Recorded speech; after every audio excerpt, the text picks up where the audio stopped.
The empirical formula, by definition, is the simplest, which means it can't be simplified any further. So let's say C2H2 could not be an empirical formula, but CH could be.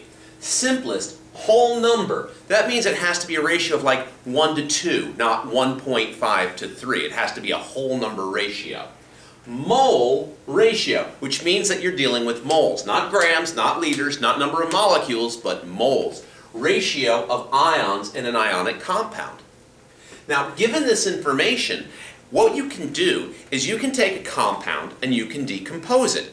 And you can figure out what percent of that compound was made with different elements.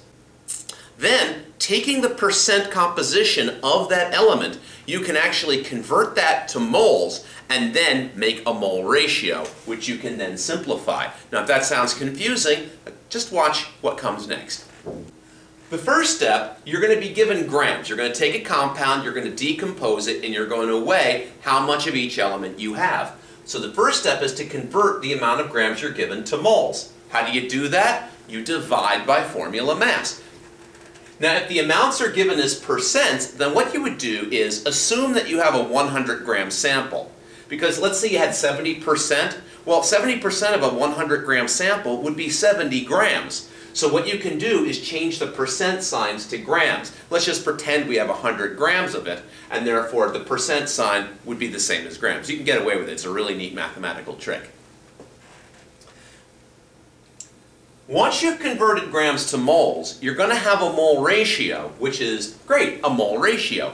But it's not going to be a whole number mole ratio. You're going to have some decimal places. So to turn your mole ratio into the simplest whole number mole ratio, you're going to divide the mole amounts of each element by the smallest of them.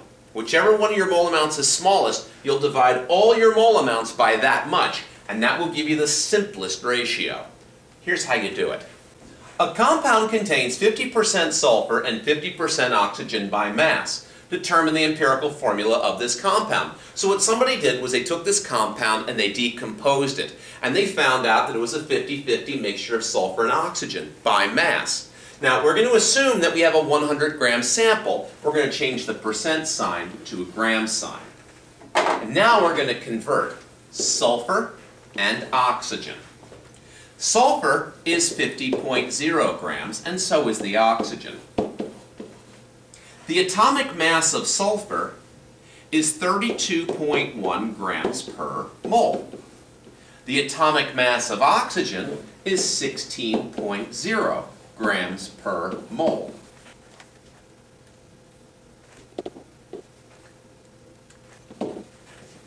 I've rounded these numbers off to significant figures, moles and moles. Because again, grams cancel and leaves you with moles. Now this is a mole ratio, but you're not going to write your formula S1.56 O3.13. So what you do is you divide them both by whichever one of these is smaller. Well, what's smaller, this one or that one? Well, obviously this one. And what that does is it makes this come out to 1. The smaller one will come out to 1. And this will come out to 2. 1 sulfur, 2 oxygens. The empirical formula is SO2. So again, first thing we need to do is find the mole ratio by converting grams to moles, divided by formula mass. Once we have moles, we make it the simplest whole number ratio by dividing by whichever of the two mole values is the smallest.